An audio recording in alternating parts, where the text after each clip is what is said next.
Baik, kita akan bacakan firman Tuhan pada pagi hari ini terambil dari Titus ya.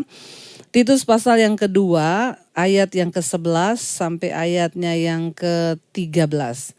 Ya, judul perikopnya di sana adalah kasih karunia Allah yang menyelamatkan semua manusia. Pasal yang kedua ayat yang ke-11, Titus 2 ayat 11, firman Tuhan berkata demikian, karena kasih karunia Allah yang menyelamatkan semua manusia itu sudah nyata. 12, ia mendidik kita supaya kita meninggalkan kefasikan dan keinginan-keinginan duniawi. Dan supaya kita hidup bijaksana, adil, dan beribadah di dalam dunia sekarang ini. Ayat 13, dengan menantikan penggenapan pengharapan kita yang penuh bahagia dan penyataan kemuliaan Allah yang maha besar dan juru selamat kita Yesus Kristus. Saudara, ayat ini berkata karena kasih karunia Allah yang menyelamatkan semua manusia itu sudah nyata. Saya percaya setiap kita ini sekarang boleh mempercayai Kristus itu semua karena anugerahnya. Bahkan saya juga percaya mengapa saudara sampai hari ini setia untuk mengikuti ibadah. Kenapa saudara setia mengikut mesbah doa, mesbah syukur. Karena kasih karunia Allah itu sudah nyata dalam hidup saudara dan saya. Kita semua sudah percaya bahwa Tuhan itu ajaib dan kasih karunia-Nya itu luar biasa bagi setiap kita. Nyata sekali saudara. Buktinya apa? Kita masih bisa bangun pagi ini dan kita masih bisa menghirup udara. Itu juga adalah satu pernyataan bahwa kasih karunia Tuhan itu nyata bagi setiap kita. Bahkan maaf saudara, napas hidup yang kita hirup itu anugerah loh. Ya, bahkan sering kali kita berpikir bahwa mengalami anugerah Tuhan tuh hal-hal yang besar waktu kita dapat uang banyak atau apa. Enggak, saudara maaf ya, saya selalu berkata, hari ini Anda bangun pagi, Anda bisa masih ke toilet. Anda bisa buang air kecil, saudara bisa buang air besar, itu juga adalah bukti dari kasih karunia Tuhan dalam hidup kita. Apalagi kalau kita berbicara tentang keselamatan yang sudah Tuhan sediakan bagi setiap kita, itu anugerah yang luar biasa. Ya, ayat ini berkata karena kasih karunia Allah itu menyelamatkan semua manusia itu sudah nyata. Ia mendidik kita supaya kita meninggalkan kefasikan. Ya, jadi apa maksud dari kasih karunia Allah bagi hidup saudara dan saya? Kenapa kita diselamatkan? Ya, mengapa kita itu dipanggil? Mengapa kasih karunia Allah itu dinyatakan bagi kita? Supaya kita ini belajar meninggalkan segala kefasikan. Ya, dan bukan itu saja, dan keinginan-keinginan duniawi, saudara ya. Di dalam hidup kita ini ada banyak keinginan saudara ya. Ada 3 keinginan yang harus kita tahu bersama ya. Yang pertama itu ada keinginan Tuhan bagi hidup kita. Yang kedua, ada keinginan diri kita sendiri bagi hidup kita. Yang ketiga, ada keinginan setan bagi kita. Nah saudara, hari-hari ini apa yang sedang kita buru? Keinginan siapa yang sedang kita ingin wujudkan dalam hidup kita? Apakah hari ini saudara sedang berusaha untuk mewujudkan keinginan Tuhan dalam hidup saudara?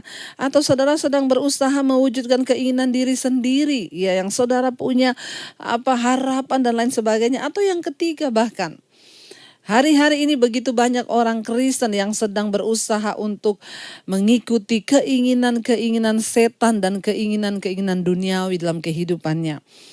Tapi ayat ini dengan jelas berkata bahwa kasih karunia Tuhan itu membuat kita ini bertobat, meninggalkan segala kefasikan, bahkan meninggalkan segala keinginan-keinginan duniawi. Ya, kita perlu berdoa saudara supaya kita ini bisa memiliki memiliki penguasaan diri supaya kita tidak terjebak dengan semua keinginan duniawi. Karena firman Tuhan berkata yang ada dalam dunia ini hanya 3 hal. Yang pertama keinginan daging, keinginan mata, dan keangkuhan hidup. Jadi kalau orang itu terus berburu keinginan daging, terus berburu keinginan mata, keangkuhan hidup, kesombongan, dan lain sebagainya, berarti kita sedang mengejar keinginan duniawi dan bukan keinginan Tuhan. Mari kita sungguh-sungguh berdoa saudara agar Tuhan memberikan kita kekuatan, agar kita bisa mencapai kemenangan dan kita dapat memperoleh perkenanan Tuhan di dalam hidup ini. Lalu di sana dikatakan juga ayat yang ke-13 saudara, dengan menantikan penggenapan pengharapan kita yang penuh bahagia dan pernyataan kemuliaan Allah yang maha besar dan juru selamat kita Yesus Kristus. Sekarang kita masih menantikan, ya. Menantikan apa? Loh Bu, bukankah kita percaya Yesus sudah pasti selamat? Iya, kita percaya Yesus saudara, kita diselamatkan. Tetapi iman tanpa perbuatan itu mati. Makanya selalu saya mengingatkan, tidak semua orang Kristen masuk surga. Tidak semua orang yang mengaku dirinya hamba Tuhan bahkan masuk ke dalam kerajaan Allah, tidak. Untuk bisa menerima Yesus, percaya Yesus itu mudah. Tetapi untuk mengejar perkenanan Tuhan, untuk mengejar apa yang Yesus mau di hidup ini tidak semudah kita ngomong kita menjadi Kristen. Karena itu Yesus berkata, bukan setiap orang yang berseru padaku Tuhan, Tuhan, yang akan masuk dalam kerajaan Allah, tetapi mereka yang melakukan kehendak Bapa. Saat ini kita sedang menantikan penggenapan pengharapan kita yang penuh dengan bahagia. Saudara, di ayat yang lain firman Tuhan berkata, memang sekarang kamu mengaku bahwa kamu adalah anak Allah, tetapi kamu belum tahu keadaanmu kelak itu seperti apa ketika Yesus menyatakan diri. Waktu Tuhan menyatakan diri, disitulah kita baru tahu kita benar-benar anak Tuhan atau kita hanya orang Kristen yang sama sekali tidak dikenal Tuhan. Makanya Yesus berkata, saudara, pada hari-hari yang terakhir, kata Tuhan, disitulah aku akan berterus terang padamu bahwa aku tidak mengenal engkau, pembuat kejahatan. Mari saudara, sambil menantikan penggenapan pengharapan kita yang penuh dengan bahagia dan di mana Tuhan akan menyatakan kemuliaannya di zaman akhir nanti. Mari kita berdoa saudara, supaya apa? Kita bisa meninggalkan segala kefasikan, bahkan keinginan-keinginan duniawi kita, dan kita belajar saudara untuk hidup bijaksana di dalam Tuhan. Kenapa? Karena ketika kita hidup di dalam perkenanan Tuhan, maka Tuhan itu Tuhan yang sanggup melimpahkan segala berkat-berkatnya di hidup kita. Dia adalah Allah yang sanggup untuk menyatakan saudara kemuliaannya. Bahkan apapun yang engkau butuhkan hari-hari ini, apa yang sedang engkau gumulkan hari-hari ini, bagi Tuhan itu tidak ada perkara yang mustahil. Tetapi yang Tuhan mau, ayo kita kerjakan bagian kita. Maka Tuhanlah yang akan mengerjakan bagiannya. Kasih karunia Allah itu nyata bagi setiap kita. Kasih karunia Allah itu mengerjakan dalam hidup kita supaya kita bisa meninggalkan kefasikan, membuang semua dosa dan hal-hal yang tidak berkenan. Tuhan mau supaya kita meninggalkan segala keinginan-keinginan duniawi kita dan kita belajar untuk menaklukkan diri kepada kehendak dan rencana Tuhan atas hidup kita. Karena itu saya berdoa saudara, biarlah hari ini, hari demi hari kita semakin disempurnakan. Saya begitu berbahagia mendengarkan kesaksian-kesaksian dari saudara. Ya, ada banyak yang berkata, Bu, sekarang saya semakin hari semakin mengejar perkenanan Tuhan. Saya bersyukur saya diubahkan Tuhan. Saya bersyukur rumah tangga kami dipulihkan. Saudara, itu menjadi sebuah kebahagiaan tersendiri ketika kita tahu ya bahwa banyak orang yang terus mengalami perubahan dan mengejar perkenanan Tuhan. Karena itu saudara, ya bukan kebetulan hari ini yang kau mendengarkan Misbah Syukur. Ya saya percaya Tuhan yang turut bekerja mendatangkan kebaikan di hidup kita. Karena itu mari kita akan merenungkan firman ini.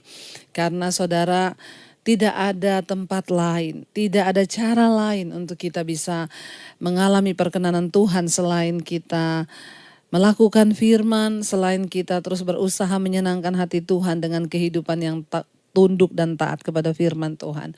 Biarlah kita mau senantiasa menanti kedatangan Tuhan dengan penuh pengharapan, sehingga ketika dia datang kali yang kedua, dia dapati kita berkenan di hadapannya.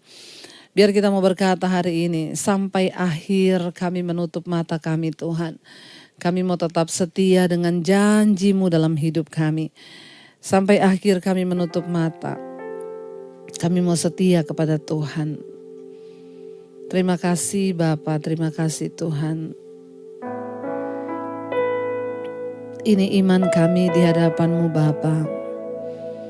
Kami tahu dan percaya tidak mudah Tuhan untuk bisa mengalahkan segala keinginan daging dan semua kefasikan di hidup kami.